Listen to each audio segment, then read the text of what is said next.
ओम नमो भगवते वासुदेवाय।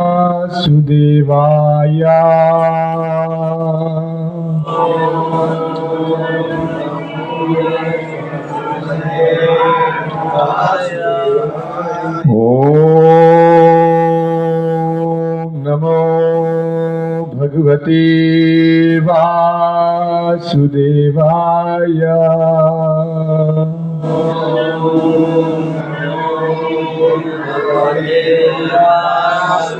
ओम नमो भगवते वासुदेवाय।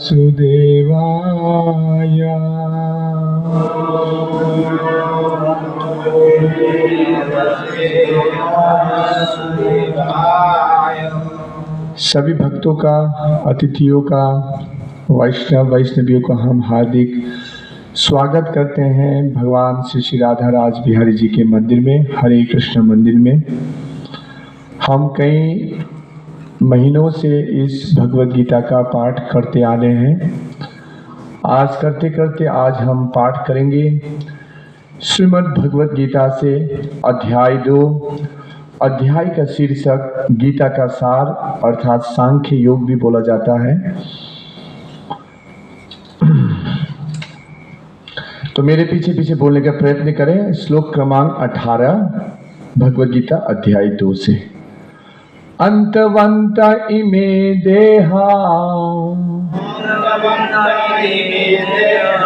अंतवंत इमे देहा नित्य सूक्ता शरीरिणः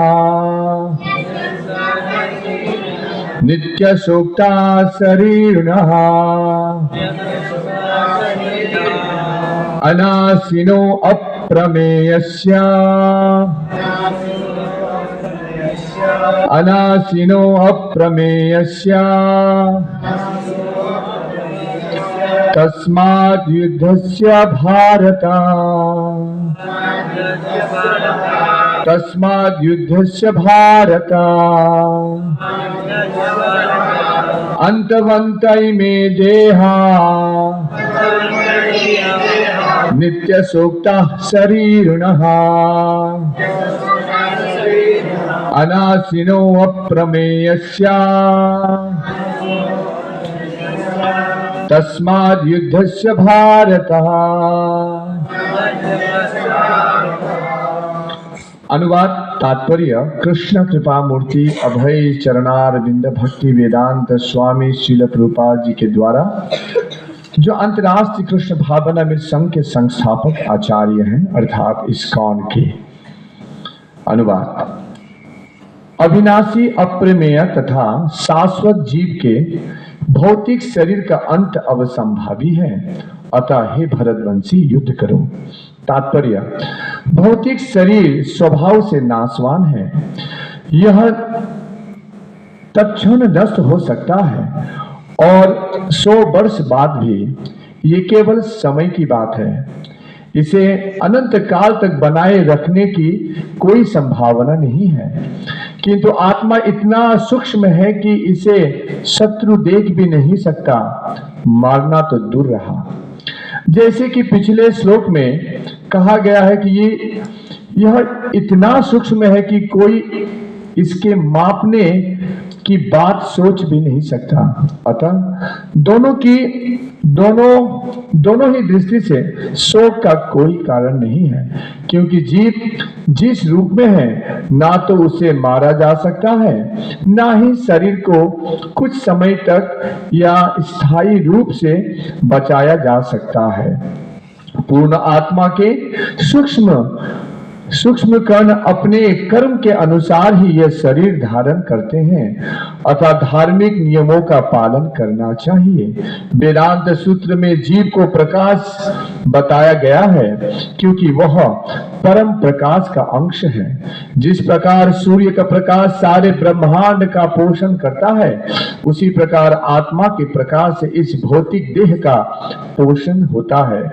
जैसे ही आत्मा इस भौतिक शरीर से बाहर निकल जाता है, शरीर सड़ने लगता है, अतः आत्मा ही शरीर का पोषक है। शरीर अपने आप में महत्वहीन है। इसीलिए अर्जुन को उपदेश दिया गया है कि वो युद्ध करे और भौतिक शारीरिक कारणों से धर्म की बलि ना होने दे। ओम ज्ञानतिमिरन्धस्य ज्ञानञ्जनशलाकया चक्षुरुन्मीलितं येन तस्मै श्रीगुरुवे नमः। श्रीचैतन्यमनोभीष्टं स्थापितं येन भूतले स्वयं रूपकदा मह्यं ददाति स्वपदान्तिकम्। वन्देऽहं श्रीगुरौ श्रीयुतपदकमलं श्रीगुरुं वैष्णवां च श्रीरूपं सग्रजातं सहगण रघुनाथान्वितं तं सजीवं सद्वैतं सावधूतं परिजनसहितं कृष्णचैतन्यदेवं श्री राधा कृष्ण पादान सहगण ललिता श्री विशाखान्वितं च। नमो ओम विष्णुपादाय कृष्ण पृष्ठाय भूतले श्रीमती भक्ति वेदांत स्वामिनि नामिने। नमस्ते सारस्वती देवी गौरवाणी प्रचारिणे निर्विशेष शून्यवादी पाश्चात्य देशतारिणे। जय श्री कृष्ण चैतन्य प्रभु नित्यानंद श्री अद्वैत गदाधर श्रीवास आदि गौर भक्त वृंदा। सभी बोलिए हरे कृष्णा कृष्ण कृष्णा हरे हरे, हरे राम राम राम हरे हरे। नमो विष्णुपादाय कृष्ण कृष्णाय श्रीमती भक्ति विकास स्वामी जी।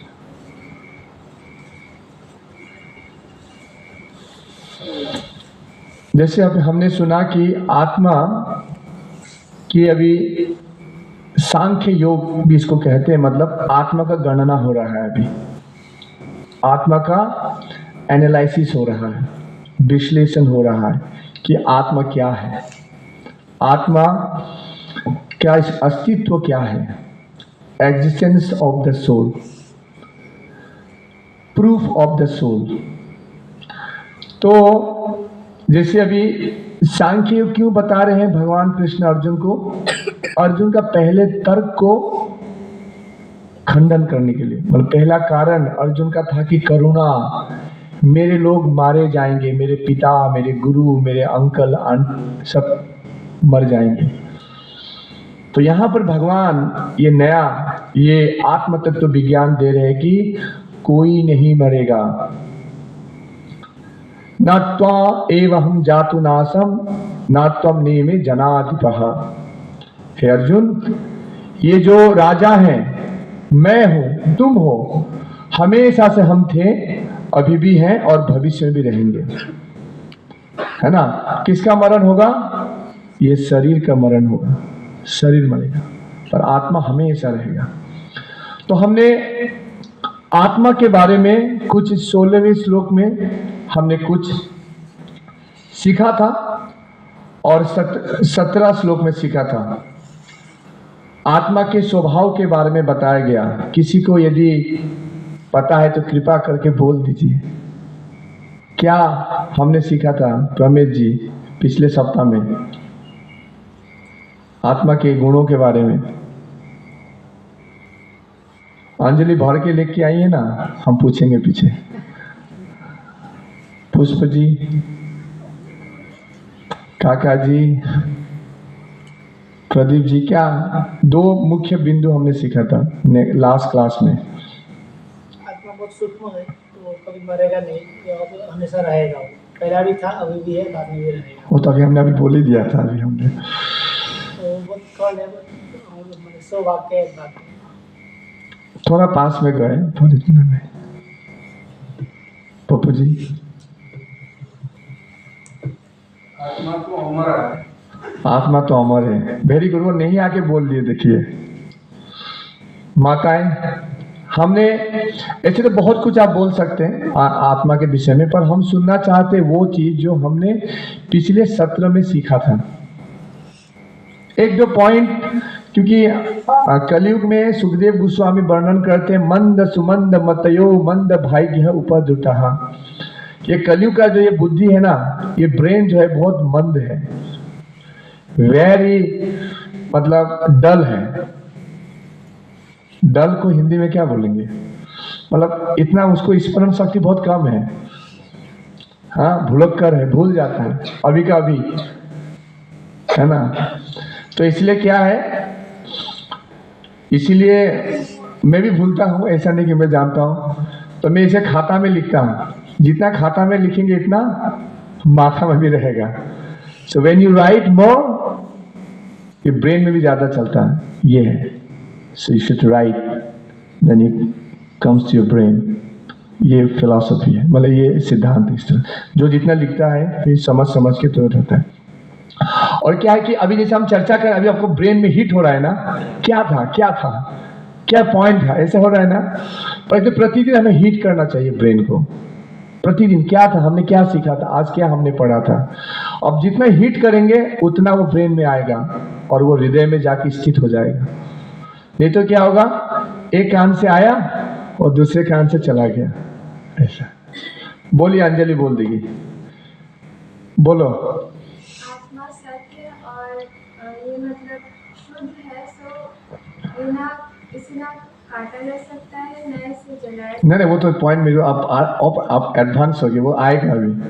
पर उन्होंने बहुत अच्छा पॉइंट बोला, यही पॉइंट था। आत्मा का स्वभाव बताया गया कि आत्मा जो है सत है। ये पॉइंट उसने क्लियर किया, सत और असत। सत मतलब हमेशा रहने वाला, सनातन, उसे कोई बिगिनिंग नहीं है, एंड नहीं है, इसलिए उसको बोलते सनातन, राइट। और आत्मा जो है सत है, हमेशा रहने वाला है। और असत है, असत का अर्थ होता है जो हमेशा नहीं रहने वाला है, जिसका आदि है उसका अंत है, उसको बोलते असत। तो ये जो शरीर है वो क्या है, सत है कि असत है? असत। और जो आत्मा है वो क्या है, सत, हमेशा रहने वाला। तो इसलिए हमने ये पॉइंट सीखा था, फिर मैं दोबारा रिपीट कर रहा हूं। मैंने बोला था कि भगवत गीता सीखेंगे 3 श्लोक करके तो 9 साल लगेंगे, और यदि हम फिर रिपीट करेंगे तो 18 साल लगेंगे। इसलिए आप लोग सीखिए, मतलब उसको बहुत लंबा चल जाएगा नहीं तो। कि क्या है कि आत्मा सत है, और हम आत्मा सत है तो हम हमेशा रहना चाहते, इसलिए हम मरना नहीं चाहते। हम कितना सुनते हैं, मेरे घर वाले मर गए या कोई पड़ोसी मर गया, कोई ना कोई मर रहा है, तो मुझे लगता है कि ओह मेरा भी क्या होगा, पर फिर भूल जाते हैं। बिकॉज हम आत्मा है, हमेशा हम रहना चाहते हैं। वो एक अपने आप में प्रमाण है, हमेशा रहेंगे, हमेशा रहेंगे। तो क्यों, आत्मा जो है हमेशा रहता है, हालांकि अभी शरीर में है, पर क्यों आत्मा का स्वभाव रहेगा तो हमेशा हम रहना चाहते हैं। यह आत्मा सत्य है। और हमने ये सीखा था कि हम जीवन में सुखी तब होंगे जब सब चीजों के प्रति हमारा वो रहेगा, लगाव रहेगा या संजोग रहेगा, कनेक्शन रहेगा। सभी सुखी होना चाहते, हम भी सुखी हो, क्योंकि मैं आत्मा हूं तो सब चीज जो है हमें सुखी प्रदान करेगा। असत चीज में हम ज्यादा जाएंगे तो असत चीज हमें दुख प्रदान करेगा। तो सत चीज में, संसार में क्या क्या हमने सीखा, सत चीज क्या क्या है? 1 नंबर सत हो गया आत्मा, दूसरा भगवान, तीसरा भगवान के भक्त, चौथा भगवान के उपदेश, भगवत गीता, श्रीमद् भागवतम, ये भगवान, ये सत है। तो इसीलिए ये बोले सांख्य युग, एनालिटिकल स्टडी, इसको एक एक चीज को आपको एनालिसिस करना है। तो भगवान सत है, भगवान के भक्त सत है, ये मंदिर सत है, भगवान की सेवा सत है। आप भगवान के साथ, भक्तों के साथ, ये शास्त्रों के साथ जितना आप जोड़ोगे उतना आप सुखी रहोगे। Simple formula. संसार में बहुत सारे पीस ऑर्गेनाइजेशन है, वर्ल्ड पीस ऑर्गेनाइजेशन, बहुत सारे जाति है, समाज है, तो शांति के लिए कार्य करते हैं ना, है ना। शांति के लिए कुछ प्रोग्राम करेंगे, बोले शांति समाज में, उसके लिए हम ये कार्य करना चाहते हैं। और उसका लेखा जोखी क्या है, उसका निचोड़ क्या, हमने क्या सीखा, सत के साथ रहोगे, भगवान के साथ रहोगे तो शांति में रहोगे। और दूसरी ओर असत क्या है संसार में? असत क्या है? शरीर। नेक्स्ट, शरीर के संबंधी, ये संबंधी सब असत है। तो उसके बाद घर, गाड़ी, पैसा असत है। तो अभी हम इसमें जितना फोकस करेंगे इस असत चीज में, वो हमें क्या देगा? दुख प्रदान करेगा। अभी क्या पत्नी को छोड़ दे असत है बोल के? घर को छोड़ दे असत है बोल के? नहीं। क्या करेंगे? इस असत चीज को भगवान की सेवा में लगाएंगे। समझ में आया? वेरी सिंपल है ना समझने के लिए। मतलब मेरे पास घर है तो घर को मैं क्या करूंगा? मंदिर जैसे रखूंगा कि वहां पर भगवान वास करे। भक्त आए मेरे घर में, उनका सेवा करो तो मंदिर, वो घर भी सत हो जाएगा। मेरे बच्चे परिवार है, उनको भगवान की सेवा में लगाओ तो ये बच्चे भी, ये परिवार भी सत हो जाएगा, है ना।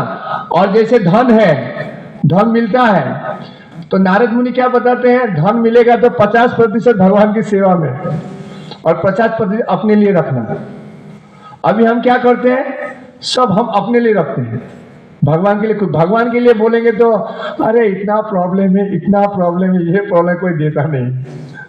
हालांकि उसके बाद बहुत है, बैंक में बहुत है, पर भगवान के लिए देता नहीं। तो क्या होगा? तो जितना ही असत चीजों के पीछे हम भागेंगे, केवल ये समझते हुए कि ये असत चीज मेरे लिए है, तो उससे केवल दुख आएगा, है ना। संसार में ज्यादा क्या चीज आपको प्राप्त होता है? सुख की दुख? पूरा लिटरली बोलिए, हृदय से बोलिए, क्या मिलता है ज्यादा? दुख मिलता है ना, दुख ज्यादा मिलता है।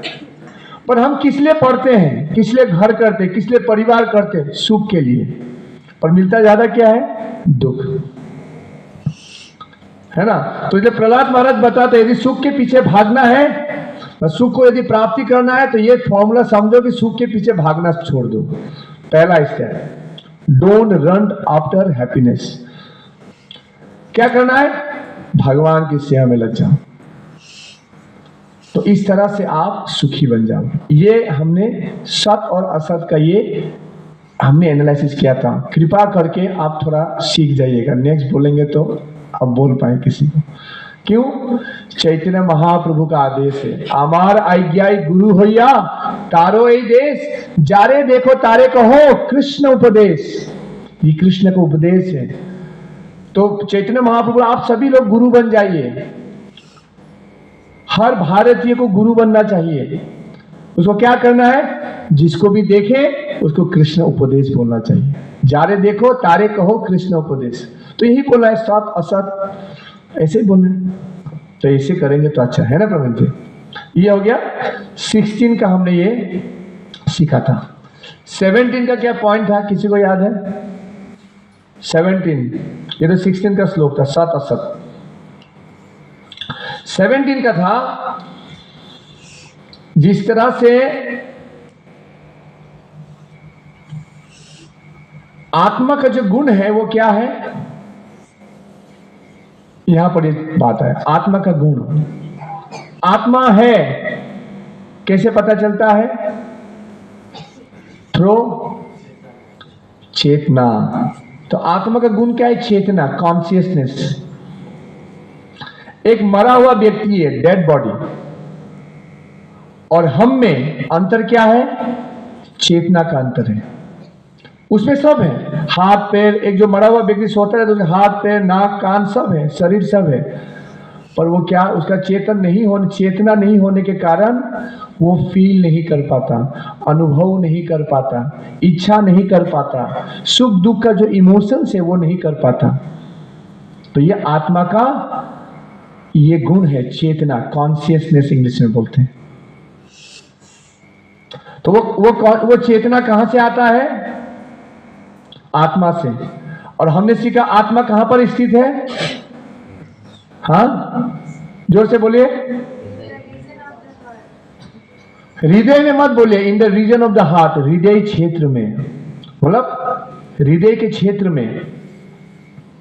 ये हृदय में रहता है, और हृदय से आत्मा जो है अपने प्रभाव को पूरे संसार, पूरे शरीर में व्याप्त करता है चेतना के माध्यम से।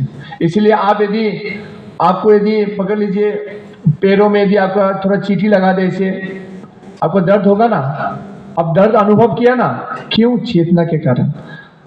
तो जिस तरह से प्रभुपाद समझाते हैं, हमारे जो पेट में दर्द हो या पैर में दर्द हो तो हम क्या करते? एक दवा खाते मुंह में, वो पेट में जाता है और ब्लड के थ्रू वो पूरा शरीर में फैलता है, और जिसके कारण जहां पर ये दवा, जहां पर मेरा प्रॉब्लम है, वो दवा उसमें काम करता है।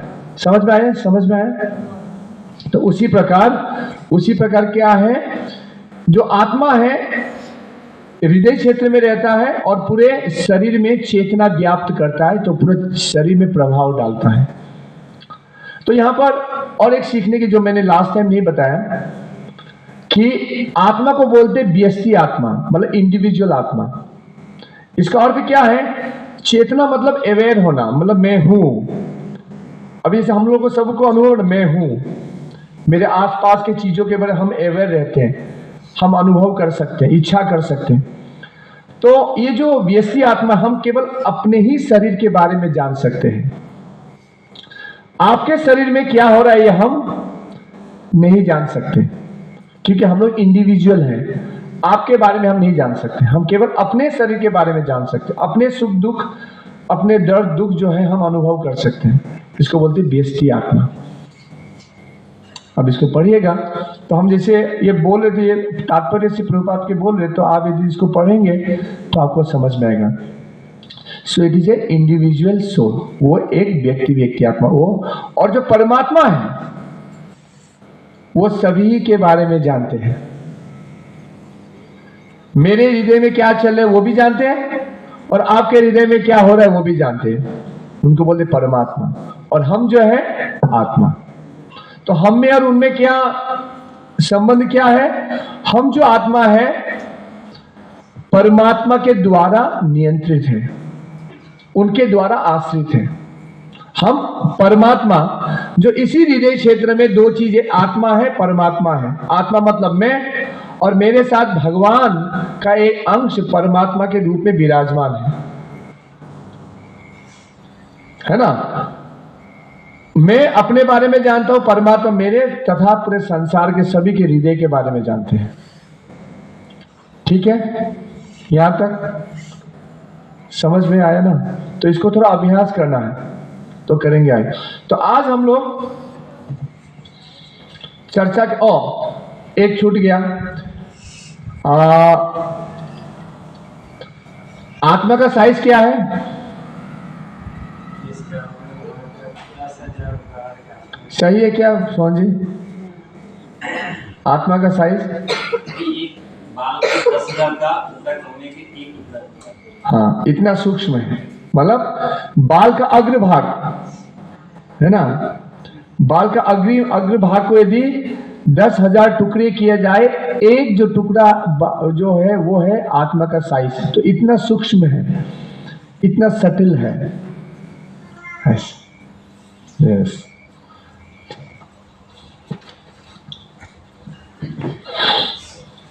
ओके। अभी आज के श्लोक में जाते हैं।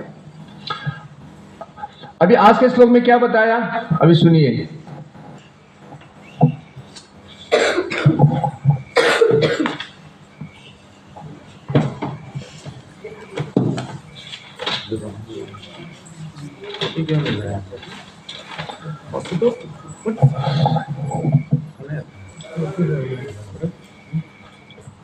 ओके, अविनाशी अप्रमेय तथा शाश्वत जीव के भौतिक शरीर का अंत अवसंभावी है, अतः हे भरतवंशी युद्ध करो। अप्रमेय, अप्रमेय बोल के शब्द आया।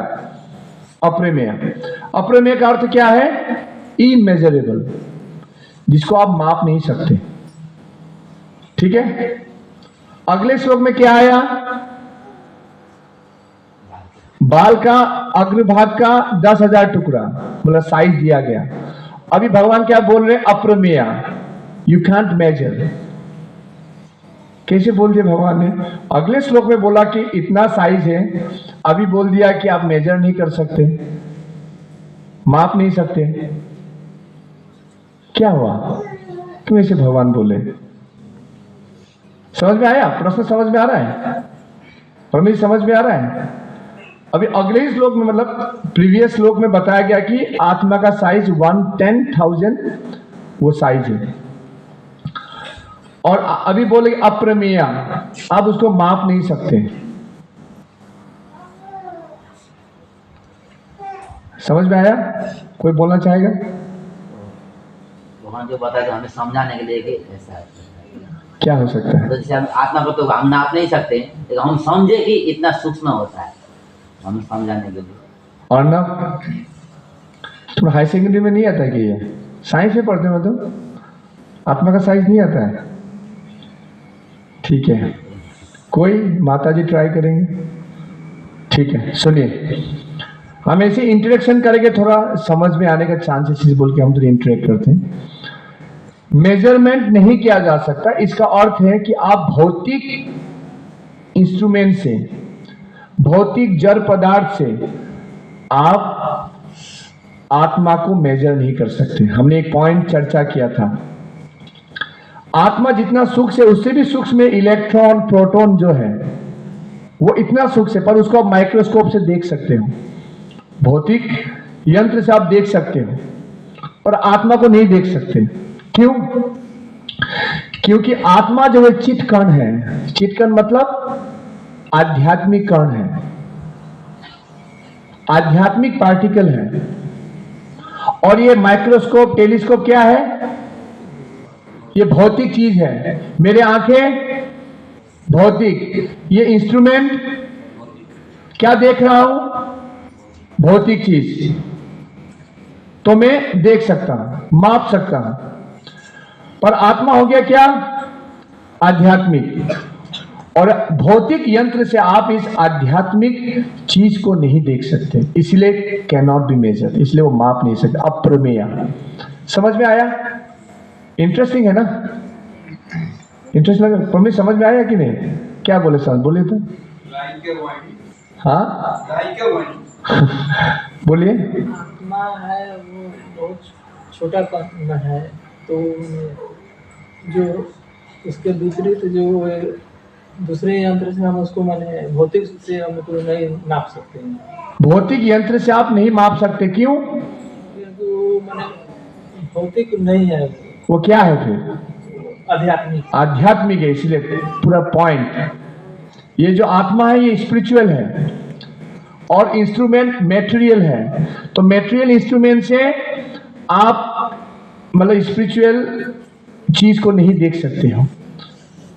तो इसीलिए प्रभुपाद बोलते हैं ये जो इंद्रिय है, आंख है, नाक है, कान, अभी सब भौतिक है। जब आप साधना के द्वारा आध्यात्मिक चीज आप शुद्ध हो जाओगे तब आप भगवान को देख पाओगे, बट अभी नहीं। इसलिए we have to purify our senses, हमारे इंद्रियों को शुद्ध करना होगा अभी। इसीलिए जो नौविधा भक्ति हमने गाया ना, एक बार काउंट कर लीजिएगा, काउंट कर लेना। तो अभी क्या है कि जो हमने बताया ना, श्रवण, कीर्तन, स्मरण, बंदन, पाद सेवन, दास्य, आत्मनिवेदन, ये जो नौविधा भक्ति है जिसे प्रारंभ होता है श्रवण कीर्तन से। हम जितना श्रवण कीर्तन करेंगे, भगवान की सेवा करेंगे, तो हमारे इंद्रिया जो है वो क्या होगा? धीरे धीरे धीरे धीरे शुद्ध होगा, और जिसके बल में हम इसी जीवन में भगवान को देख पाएंगे।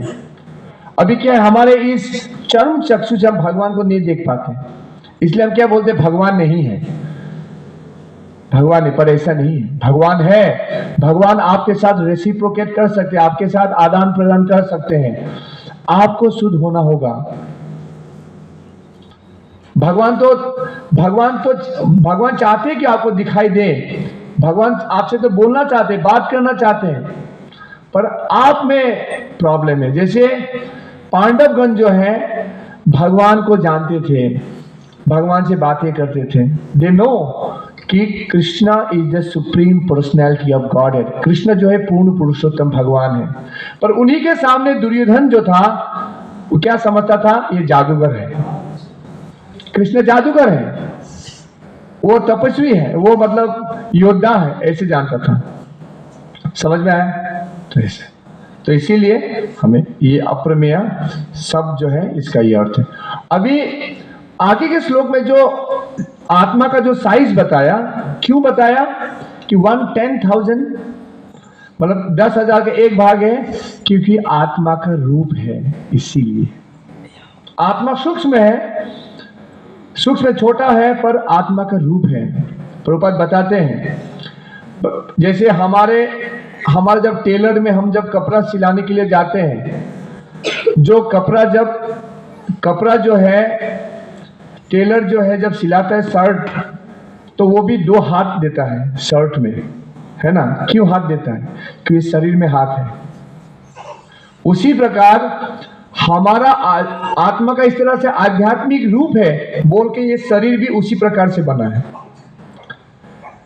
क्रिश्चियनिटी में मतलब जीसस क्राइस्ट बोलते हैं man has been created in his image. क्या समझ में पता है? बोलते कि क्या बताया कि मनुष्य को बनाया गया है भगवान की आकृति में। Man has been created in his image, उनकी आकृति में ये उनका जो है शरीर, हमारा मनुष्य का शरीर बनाया है ना? तो आत्मा का साइज है, इसलिए छोटा है, सूक्ष्म है, पर उसका साइज है। मायावादी का क्या प्रॉब्लम है? मायावादी में फिर आते मायावाद में क्या प्रॉब्लम है सोहन जी? मायावादी क्या बोलते हैं? इसी तर्क में बोलिएगा।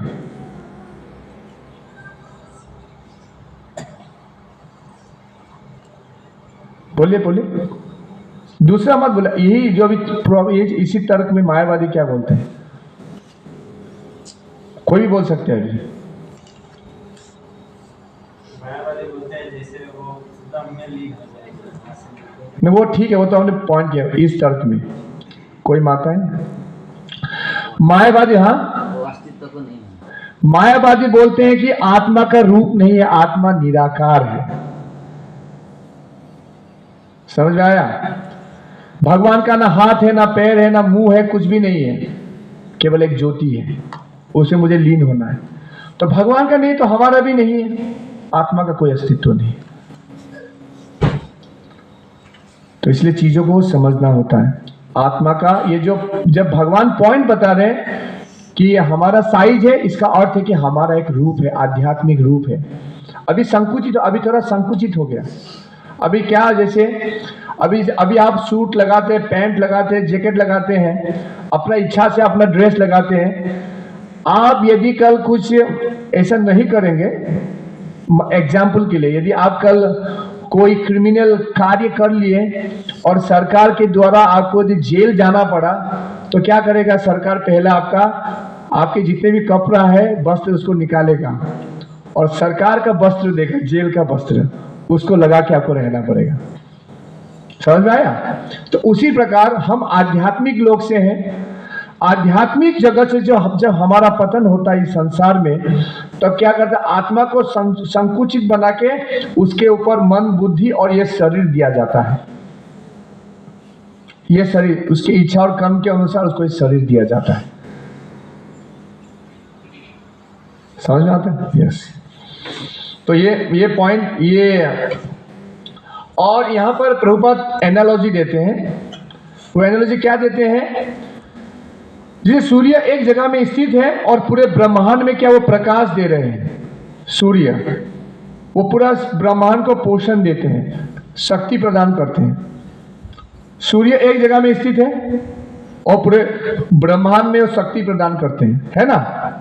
थोड़ा हाँ हाँ भरिएगा, हाँ हाँ हाँ हाँ ऐसे बोलेगा, नहीं तो नींद में आ जाएगा सब।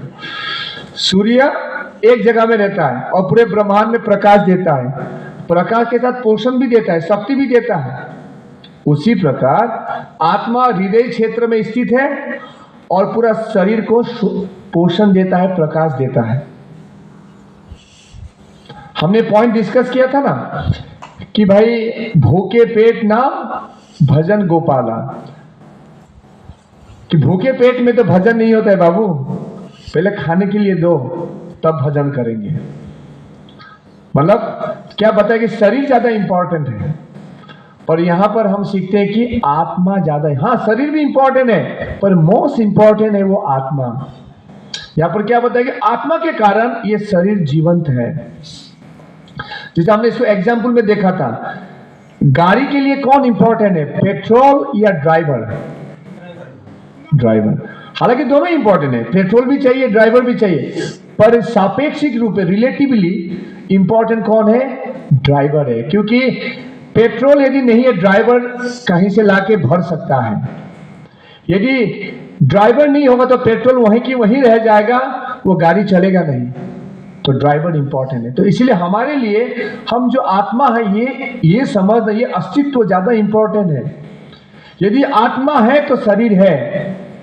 जैसे आप देखिए बहुत सारे लोग हैं, मतलब जैसे हमारे प्रभुपाद के शिष्य भी, आप देखिए प्रभुपाद, तो ये प्रभुपाद देखिए, ये जो प्रभुपाद का फोटो है ना, वो 75 के आसपास का फोटो है।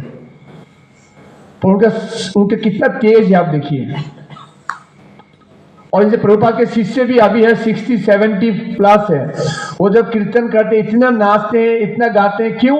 वो पूरा जीवंत है, कि वो आत्मा के स्तर में वो जीवन जीते हैं। और जो भक्त नहीं है, अभक्त है, उनके लिए तो सोच पाना ही कठिन है, कैसे नाच लेता है इतने लोग। जब हम लोग जैसे इतने सीनियर भक्त जब नाचते हैं, एक अभक्त दूर से देखते हैं कैसे नाचते हैं, उसके तो मन में क्या होता है कि घर का ये कार्य है, बिजनेस का ये कार्य है, नौकरी का ये कार्य है, बॉस का ये जिम्मेदारी दिया हुआ है। ऐसे सोच से उसका पूरा माइंड जो डल हो जाता है। और एक भक्त जो होता है भगवान के सामने ऐसा नाचता है कि उसका जो जीवंत वो दिखाई देता है कि नहीं? ऐसा है। क्यों? ये आत्मा के कारण हम जीवंत हैं। नहीं तो आपने बहुत सारे डल लोग हैं, डल मतलब समझ रहे, वो के संसार में केवल पैसा धन काम में ज्यादा व्यस्त है, भगवान के प्रति उनका चेहरा देखिएगा तो just look at their face, उनके चेहरा में देखिए तो कितना डल लगते हैं सचमुच। और जो भक्त होते हैं कितना, ये बेटा देखो कृष्णा कितना उजाला है ना।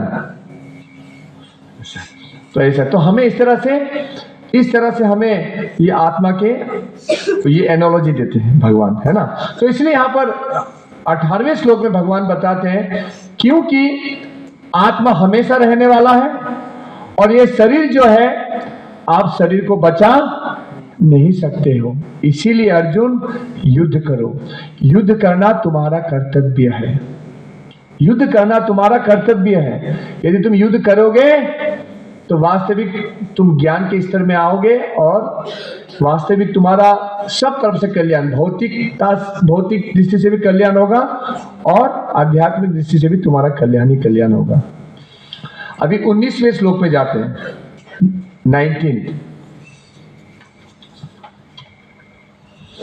19 में बताया गया है कि जो इस जीवात्माओं को मारने वाला समझता है तथा जो इसे मरा हुआ समझता है वो दोनों ही अज्ञानी है, क्योंकि आत्मा ना तो मारता है ना मारा जाता है। मतलब जो जीवात्माएं हैं ना वो किसी को मारता है ना किसी के द्वारा मारा जाता है। समझ में आया? आत्मा को हम नहीं मार सकते। समझ में आया? ये पॉइंट है। अभी सीखने वाली पॉइंट क्या है, यदि कोई बोले मतलब आत्मज्ञान जो है, आत्मज्ञान में क्या हिंसा क्या बढ़ोतरी है? आत्मज्ञान से क्या हिंसा होता है क्या? ऐसे लोग यदि कोई बोले, मतलब एक कसाई बोले बाबूजी मैं तो आत्मा को तो नहीं मारता हूं, मैं तो बकरे को ही मारता हूं, आपको मैं पूरा पीटा। अरे बाबू थोड़े मैंने आपको पीटा, है ना। आपको आत्मा है, आपको तो पीट नहीं सकते, आपको शरीर को ही पीटा। समझ में आ रहा है? ये तर्क के अनुसार कोई आत्मा बोले, मतलब कोई बोले मतलब क्या आत्मज्ञान क्या अहिंसा को, मतलब हिंसा को बढ़ोतरी देता है? नहीं नहीं। प्रभुपाद लिखते हैं शास्त्रों से मां हिंसा सर्वभूतानी। तो हिंसा भी यदि करना है या नहीं करना है, वो शास्त्रों के द्वारा, अथॉरिटी के द्वारा उसका रेगुलेट किया जाता है। आप डिसाइडिंग फैक्टर नहीं है, आप डिसाइड नहीं कर सकते हो, है ना। तो अथॉरिटी के अंडर में हिंसा किया जाता है कभी या कभी नहीं, वो अथॉरिटी के अंडर में होता है ना। अभी अर्जुन के सामने हिंसा करने के लिए बोला गया, क्यों? धर्म को रक्षा करने के लिए, धर्म को समझने के लिए, क्योंकि अर्जुन के साथ स्वयं भगवान उपस्थित है, परम अथॉरिटी, है ना। इसका और हम इसको फिर अभी और फिर ये थोड़ा कंफ्यूजिंग है ना, तो इसको समझना तो फिर 21 श्लोक में और एक बार बोलेंगे, तो फिर और एक बार समझेंगे। अभी 20वां श्लोक में बताएंगे। ना जायते म्रियते कदाचिन नायं भूत्वा भविता वा न भूयः अजो नित्य शाश्वतो यम पुराणो न हन्यते हन्यमाने शरीरे। बहुत प्रसिद्ध श्लोक है, श्रील प्रभुपाद बार बार इसको कोट करते थे। इसका अर्थ है आत्मा के लिए किसी भी काल में न जन्म होता है न मृत्यु, वो ना कभी जन्मा है, न जन्म लेता और न जन्म लेगा। वो अजन्मा नित्य शाश्वत तथा पुरातन है, शरीर के मारे जाने पर वो मारा नहीं जाता, है ना। आत्मा का न जन्म होता है न मृत्यु होता है, वो हमेशा रहने वाला है, वो नित्य है, हमेशा रहने वाला है। अभी प्रश्न आएगा, आप आत्मा का उत्पत्ति कब हुआ? आत्मा का जन्म कब हुआ?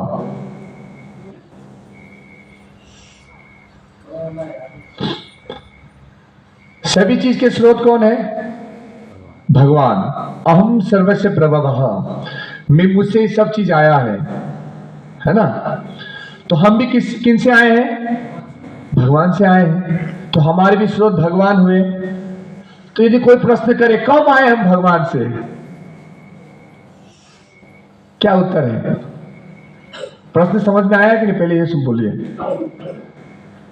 मतलब आत्मा की उत्पत्ति, आत्मा का इतिहास कब है, कब हम आए इस संसार में, बस जो भी हमारा जन्म कब हुआ। आई एम 42 years old, मैं 42 साल का हूं। अरे 42 साल पहले कहां थे? ये तो शरीर का जन्म हुआ 42 साल, आत्मा तो हमेशा है। आत्मा का कब उत्पत्ति हुआ?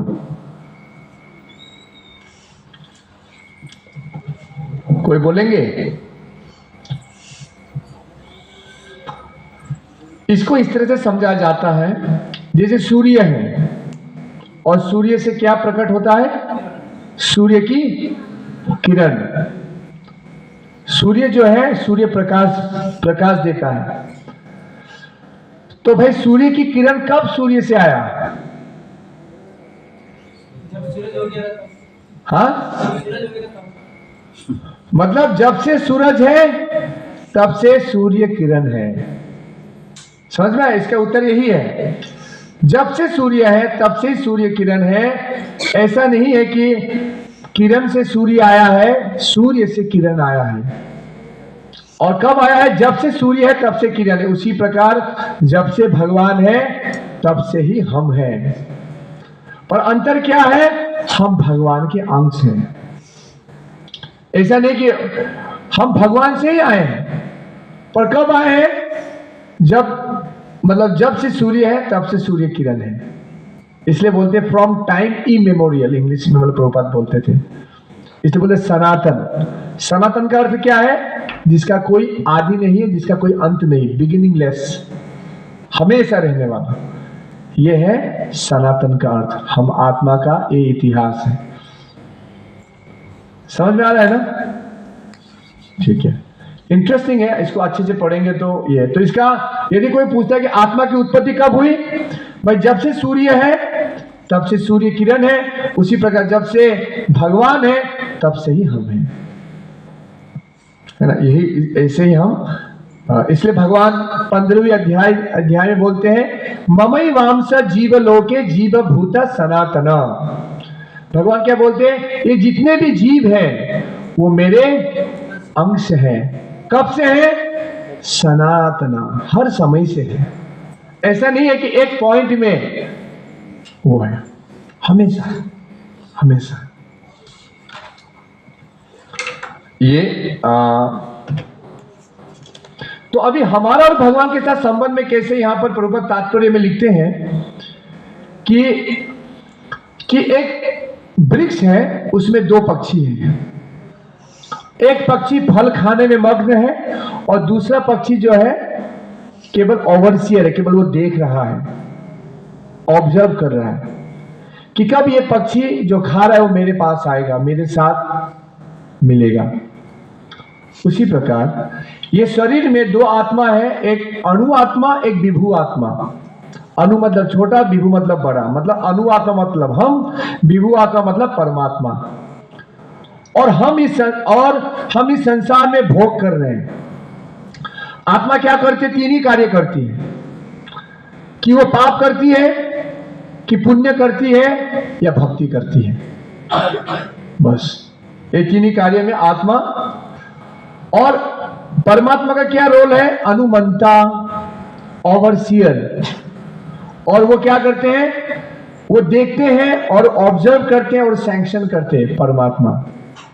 और परमात्मा क्या कर रहे हैं कि वो देख रहे हैं कब हम परमात्मा की ओर मुड़े, भगवान की ओर मुड़े। और भगवान कब से व्याकुल है, दो हाथ, प्लीज कम माय सन, मेरे बेटे मेरे पास आ जाओ।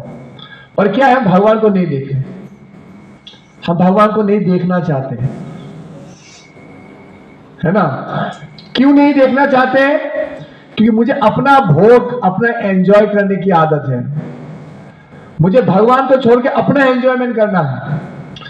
तो एक मैं बताता हूं, एक हमारे परिवार के मतलब मेरे अपने, तो वो आए, तो मैंने उनको बोला कि माता, मतलब आप हमारे मंदिर आइए, मैं मंदिर में रहता हूँ, आश्रम में रहता हूँ, आप आइए मेरे आश्रम में, एक रात रुकिए, मैं आपको सेवा करूँगा, है ना? हम लोग परिवार, अच्छा लगेगा, आप आइए। तो लगे मैं नहीं आऊँगा तुम्हारे मंदिर में ऐसे। तो थोड़ा वहाँ पर तामुल खाने के लिए नहीं मिलता है, कौन मुझे तामुल देगा वहाँ पर? तुम लोग तामुल नहीं खाते, मुझे भी तामुल नहीं खिलाते हो, ऐसा है। तो मतलब क्या है? तो इसी पर कोई तामुल में फंसा हुआ है, कोई दूसरी जगह फंसा हुआ है। अंततः क्या है कि भगवान के पास वो आना नहीं चाहता है। हम सभी, मैं एक केवल उदाहरण दिया, कोई ना कोई कुछ का मुझे कैरियर डेवलप करना, इसलिए मेरे पास समय नहीं है भगवान के पास। कोई बोलेगा मेरे बच्चे हैं, बच्चे को देखभाल करके समय नहीं है। और एक माता जी को मैंने बोला प्लीज आइए ना, मेरे जो ससुर, मुझे तो बहुत आने का मन करता है, मेरी सासू माँ को इतना सेवा करना पड़ता है कि मंदिर का प्रोग्राम खत्म हो जाता है, मैं नहीं आ पाती हूँ, ऐसे बोलते। मतलब कोई ना कोई कारण से हम नहीं आ पाते। तो इस तरह से हम, पर भगवान क्या है कि दो हाथ से सभी को, मतलब वो सभी को न्योता दे रहे, प्लीज कम। तो why you are rotting in this material world, क्यों आप इस संसार में फंस रहे हो? क्या इस संसार में क्या है? This world is not fit for gentleman. Prabhupada के गुरु महाराज बोलते थे, भक्ति सिद्धांत महाराज, ये संसार में कोई अच्छे लोग नहीं है। This world is full of cheaters and cheated. यहाँ पर केवल ठगी और ठग वाले ही मिलेंगे आपको। अब जब विचार कीजिए, आचार्यगण ऐसे बोलते हैं। सो इसीलिए कंप्लीट योर बिजनेस, जल्द से जल्द अपना बिजनेस खत्म करो, भगवान के पास जाओ। ये भगवान का प्रस्ताव है ना? तो यहां पर रहिए, अपना कुछ काम कारोबार जितना हो सके कीजिए, कम से कम ये शरीर चल जाए, और ज्यादा से ज्यादा भगवान की सेवा कीजिए। मेक रिलेशनशिप विद गॉड, भगवान के साथ संबंध बनाइए। ये सत्य है, भगवान का संबंध सत्य है। आपको जो जीवन मिलेगा वो सत्य है, आपको जो सुख मिलेगा वो सत्य है। नहीं तो यहाँ पर क्या है, आज हमने जो भजन गा, क्या था वो भजन का लाइन? कृपण सेविनु, क्या था? सेविनु कृपण दुष्ट जने चपल सुख लभ लागिरे। मैंने थोड़ा सुख के लिए मैंने संसार के कृपण लोग का सेवा किया, बदले में मुझे क्या मिला? चपल सुख, थोड़ा सुख मिला। तो ये इसमें आप थोड़ा विचार कीजिए। तो इसीलिए तो यहाँ एनालॉजी से प्रभुपाद बता रहे हैं, मतलब लिख रहे हैं कि भगवान जो है तो हम भगवान जो है, भगवान में हम आश्रित हैं, हमें भगवान ही सब देते हैं, और पर हम भगवान को हम नहीं चाहते, भगवान की सेवा नहीं करना चाहते।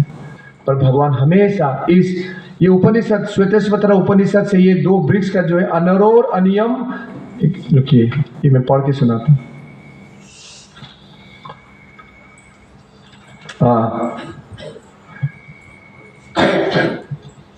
एक मिनट, हाँ ये श्लोक जो है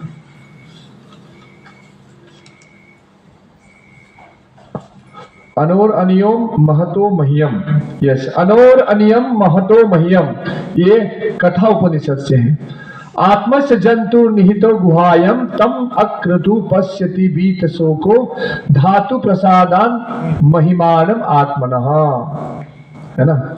तो ये एक ही वृक्ष में रहे हैं, within the same heart of the living being, and one who has become free from all material desires as well as lamentation can by the grace of the grace of Supreme understand the glories of the Lord. Krishna is the founder.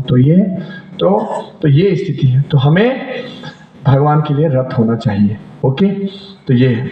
अभी 22 में जाते हैं और एक analogy से समझाते हैं। जैसे अग्नि, आप देखते हैं ना, अग्नि जब जलता है तो वहां से बहुत लोहा आता है, स्फुलिंग बोलते हैं अग्नि का, और वो अग्नि का जो लो है, मतलब स्फुलिंग है, वो गिर के जो राख में चला गया तो क्या होगा, वो बुझ जाएगा।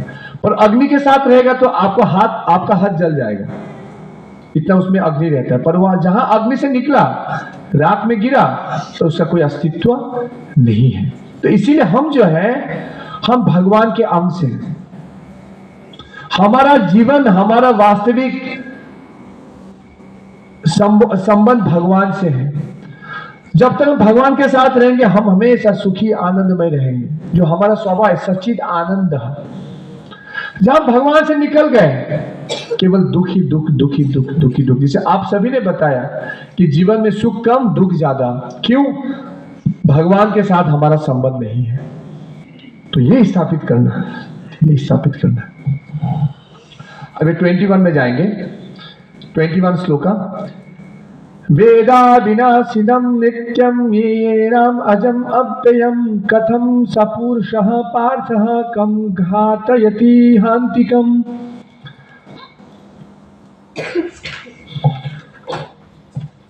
हे पार्थ, जो व्यक्ति वो जानता है कि आत्मा अविनाशी, अजन्मा, शाश्वत तथा अव्यय है, वो भला किसी को कैसे मार सकता है या मरवा सकता है।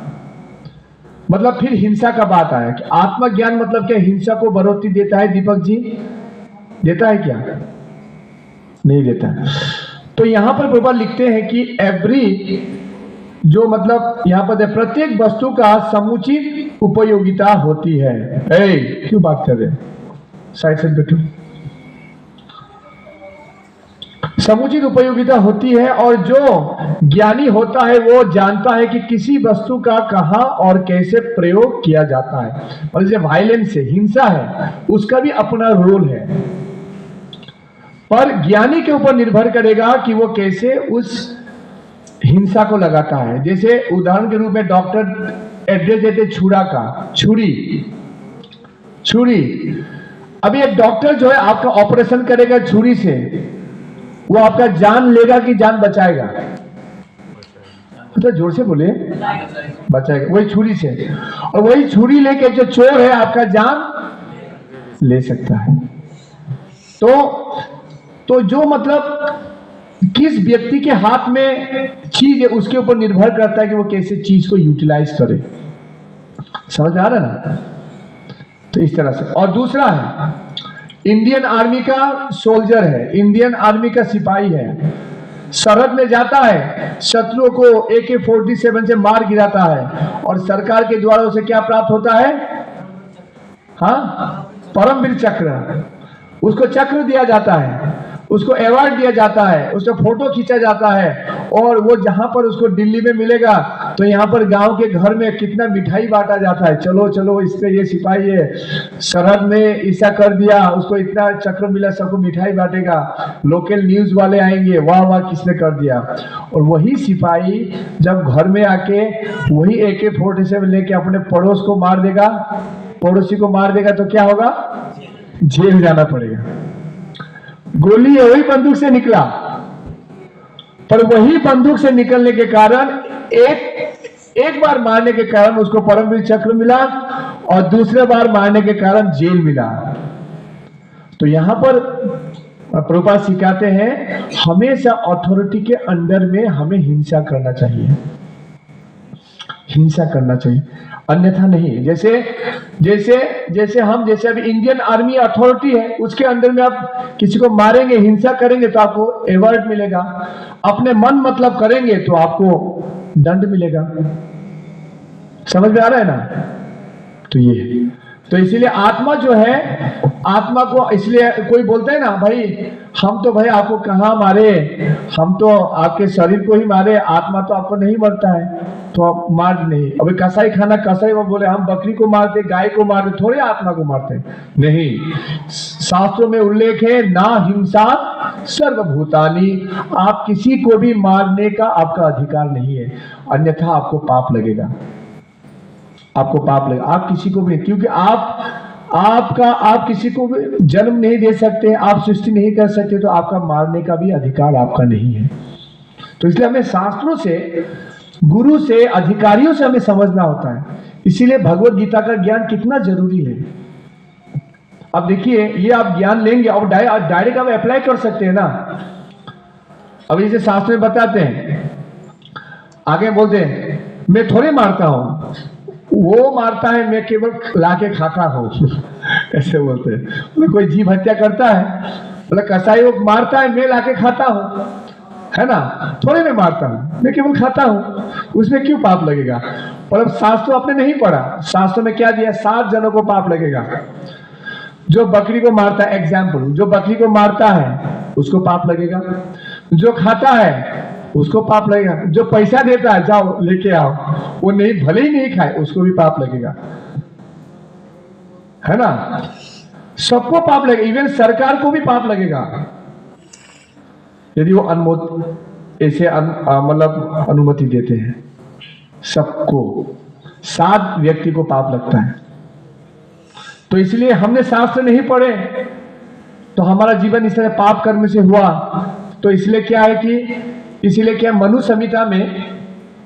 संहिता में क्या है कि यदि कोई पाप करता है तो तुरंत जो है उनके लिए कैपिटल पनिशमेंट समझते हो, मतलब हैंग टिल डेथ, मतलब फांसी का सजा। क्यों? यदि फांसी का सजा दिया गया तो वो क्या है कि यही जीवन में उसके पाप का प्रायश्चित हो जाएगा, उसका फिर नेक्स्ट जीवन उसका अच्छा होगा। पर अभी क्या होता है, अभी कैपिटल पनिशमेंट उठा दिया, कोई सरकार कैपिटल पनिशमेंट नहीं देता है, फांसी नहीं देता है, उसको अच्छा से खिलाता है चोर को, मतलब जो मारता है मर्डरर को अच्छा से खिलाता है, इतना खाता है पूरा वो बलियो हो जाता है, मोटा हो जाता है, फिर बाहर जाता है, 2-4 को फिर मार देता है, फिर जेल में आता है, फिर खाता है, उसका पकड़ लो जेल एक घर बन गया, है ना। और उससे क्या होता है कि उसका पाप जो है इतना बढ़ते जाता है कि उसको भयंकर योनि उसको प्राप्त होगा आने वाले समय।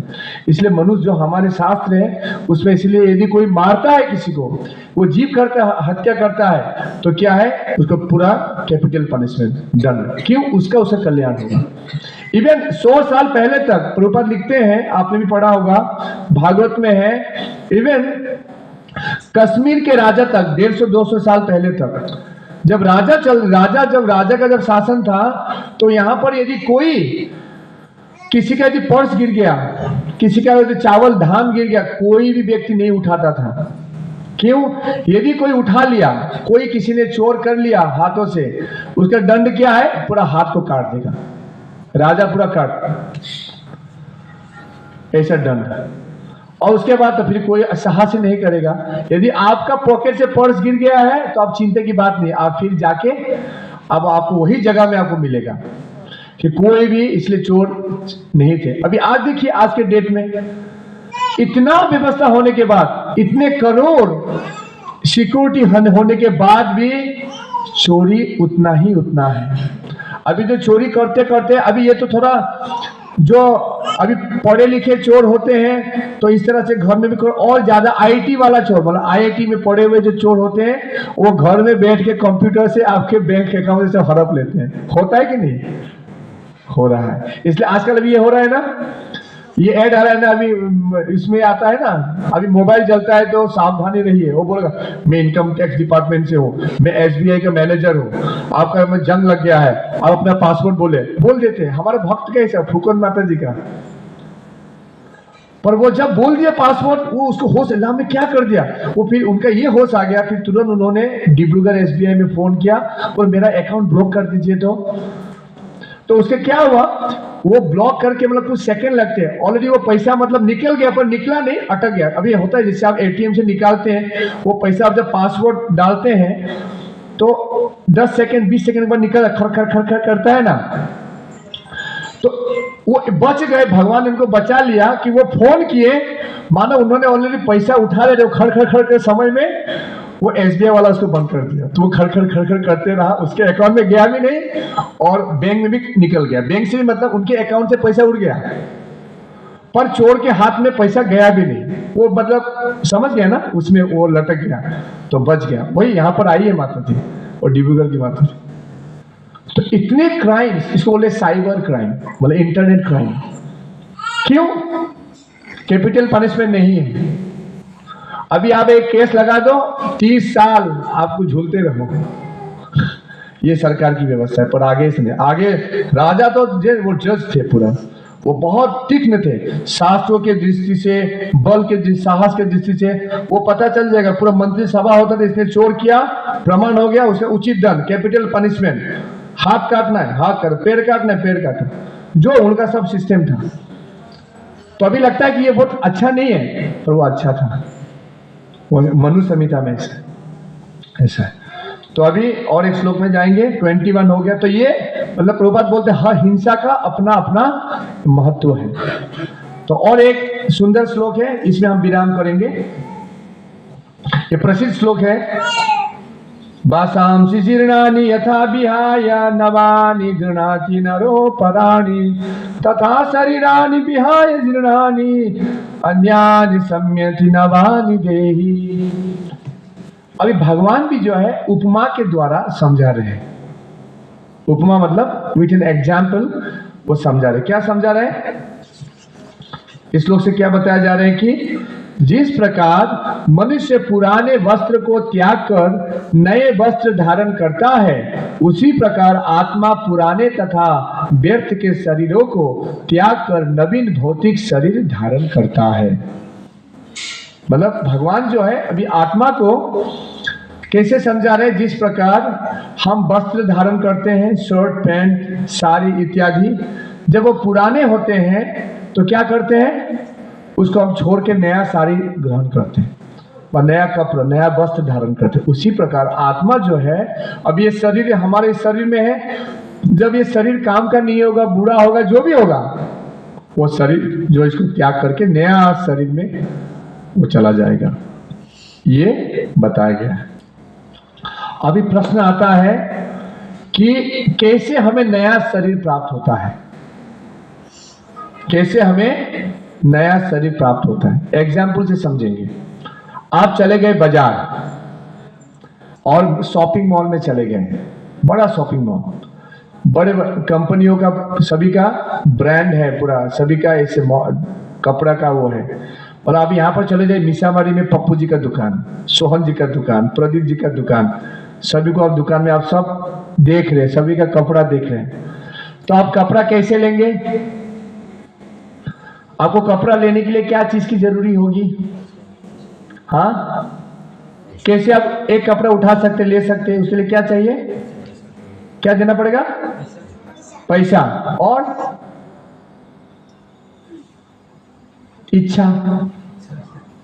पहले आपका इच्छा होगा, क्या मैं वस्त्र धारण करूं, कौन सा जो है कलर है, कौन सा डिजाइन वो मुझे पसंद करता है, मैं पसंद करता हूं, वो आएगा ना, पहले डिजाइन देखेंगे, फिर डिजाइन देखने के बाद भी फिर पॉकेट में भी देखना पड़ेगा भाई क्या है। सोहन जी बोलने के ब्रांडेड है, ओह ब्रांडेड है क्या। पप्पू जी बोले कलकत्ता वाला है, ऑटो ठीक है। समझ में? तो क्या है यहाँ पर दो चीज है, एक है इच्छा, दूसरा है बजट। तो अभी शास्त्रों से इसको समझेंगे, हमें नया शरीर कैसे प्राप्त होता है, हमारी इच्छा और साथ साथ हमारे कर्म। हमारे कर्म और इच्छा से नया शरीर का निर्माण होता है। और भगवान कहां पर है? हमारे हृदय में। भगवान देख रहे हैं हमारी इच्छा क्या है। स्कूल में हूं, कॉलेज में, स्कूल में हूं तो क्लास मॉनिटर बोलते हैं, आप लोग क्या बोलते हैं? Class monitor. कॉलेज में हूं तो जनरल सेक्रेटरी जनरल सेक्रेटरी।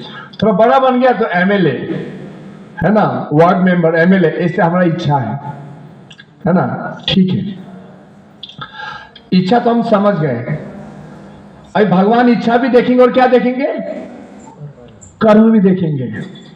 तो यदि हमारा कर्म निकृष्ट होगा और इच्छा यदि इस प्रकार से नेता होने की इच्छा है और कर्म हमारे पशु तुल्य कर्म है, तो भगवान हमारे इतने दयालु कि आपकी इच्छा को पूर्ति करेंगे। कैसे करेंगे?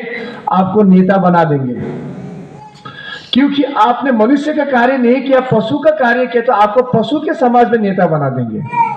कुत्ते के समाज में वो बुल्लो। अब देखना, जब आप गली में जाएंगे, मतलब ऐसे टाउन में बहुत सारे गली में कुत्ते होते हैं, 5 कुत्ता का एक ग्रुप, 5 कुत्ता का एक ग्रुप, तो एक में एक राजा होता है ना। तो वाह करता है, बोले वाह। उनका अपना अपना गली होता है, वो उधर से उधर नहीं जाता, उधर से उधर वो नहीं जाता है। तो इसलिए आपकी जो इच्छा है नेता बनना, वो पूरी हो गई ना, नेता बन गए। पर आपने कर्म जो है कुत्ता का किया, तो आप कहाँ का राजा बन गए? कुत्ते का राजा बन गए।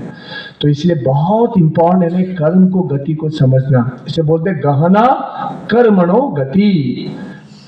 कर्म के गति को समझो। इसलिए आप देखिए, यदि आपने इस कर्म के सिद्धांत को नहीं समझे, जीवन के सिद्धांत को नहीं समझे, और आप सोचे कि मैं बूढ़ा होने के बाद मंदिर आऊंगा, बूढ़ा होने के बाद भक्ति करूंगा, तब जाके पता चला, और तब तक ऑलरेडी अपने 100 पाप कर चुके थे, तो कहां मौका मिलेगा आपको सुधारने का। इसीलिए प्रहलाद महाराज बोलते हैं कोमरत आचरित प्रज्ञो। इसलिए भगवत भक्ति 5 साल की उम्र से करना चाहिए। ये बालक कितना साल का है कि नहीं वो, हाँ, राइट टाइम आपसे इसको संस्कार देना चाहिए, क्योंकि यही समय है आप जो संस्कार देते हो, आप जो सोच देते हो, उसके मन में इंप्रेशन बैठता है, एक तब वो उस तरह से वो कार्य करता है। अब बेटा, बाप देखेगा कि बाप केवल चोरी डकैती करता है, तो बेटा भी उसी प्रकार होगा। अभी बेटा देखता है बाप दारू पीता है, शराब पीता है, इस तरह से बेविचार करता है, वो करता है, तो बेटा भी उसी लाइन में जाएगा। इसलिए शास्त्र में बताते हैं कि आप जो है बच्चे को शुरुआती से उसको ये शिक्षा प्रदान करो। देखिए, मैं बहुत जन को फोन करता हूँ, बहुत जन को बुलाता हूँ, हाथ जोड़, इसलिए तो मैं आया हूँ। नहीं तो मैं डिब्रूगढ़ में था, भाड़ा घर में फ्लैट में था, क्या प्रॉब्लम था, सब अच्छा ही चल रहा था। 4 बजे उठता था, आराम से भगवत भक्ति करता था, मंदिर पास में था, मंदिर में ब्रह्मचारी लोग होते थे, वो किया। तो मैं यहाँ पर आया क्यों? मैंने भगवान का संदेश को जो सीखा हो और सीखने के लिए, और जो सीखा वो बांटने के लिए समाज में, इसलिए मैं आया। तो मैं आके तो बैठ नहीं सकता ना, मुझे फोन करना पड़ता है कि भाई आ जाइए। अभी कलयुग है, मंदिर तो कलयुग में मंदिर नहीं आते, तो मंदिर आपके घर भी नहीं जा सकता, आप कृपा करके मंदिर आइए। तो हम ऐसे बुलाते हैं लोग को। बहुत जन जो है, जो वृद्ध लोग हैं, वो बोलते हैं कि बाबा नहीं जा पाएंगे, कमर का दर्द है, रात में आंख नहीं देखते हैं, है ना, अंधेरा है, नहीं जा पाएंगे, ऐसे बोलते जाते थे। और बोलते बीमारी का रीजन देते। तब मैं उनको कुछ नहीं बोलता, मैं यही सोचता हूँ, जवानी में बोला कि बुढ़ापा में करेंगे, और बुढ़ापा आया तो बोले ये प्रॉब्लम, तो कब करेंगे भक्ति? समझ में आया? तो भक्ति करना अभी करना है, इट्स हाई टाइम, अभी है, अभी कर लो। कि कुछ भी हो सकता है, कल सूरज उदय हो कि नहीं पता नहीं, आप देख पाओगे नहीं पता नहीं। ऐसा हुआ ना, कितने लोग 2 मिनट में गुजर गए, 2 मिनट। वो सोहन जी का फ्रेंड हेलन से देवाशीष ना 5 मिनट में, 5 मिनट में खत्म।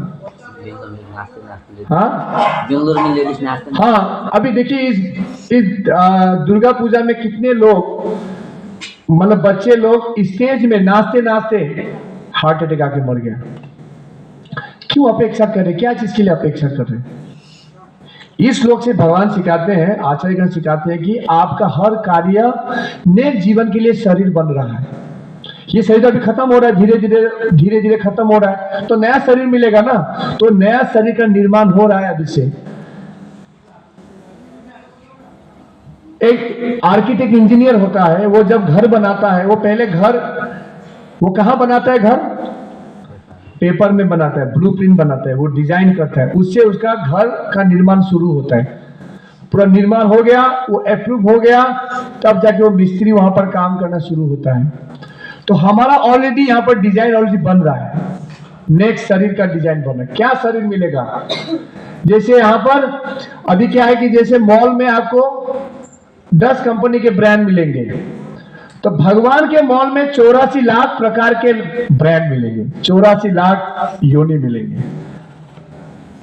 समझ में आ रहा है? 84 लाख प्रकार के पशु योनि, पक्षी योनि, जलचर योनि, मनुष्य योनि, अनेक 84 lakhs ऑफ स्पीसीज। आपको क्या प्राप्त होगा? आप जिस तरह से इच्छा करोगे कार्य करते, हमने आपने पता ना, सत, आप सत कार्य करोगे, सत विचार में रहोगे, भगवान के साथ संबंधित रहोगे, भगवान की सेवा करोगे, तो ये शरीर खत्म होने के बाद क्या मिलेगा? आध्यात्मिक जगत, भगवान के पास जाओगे। असत कार्य करोगे तो यहाँ पर ही रहोगे, इस संसार में रहोगे। फिर और निम्न कार्य करोगे तो ये मनुष्य शरीर से भी निम्न पशु योनि, वृक्ष योनि करोगे।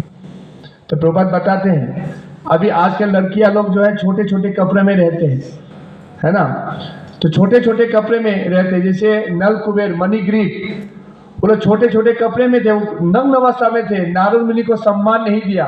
नारद मुनि ने क्या बोला उनको?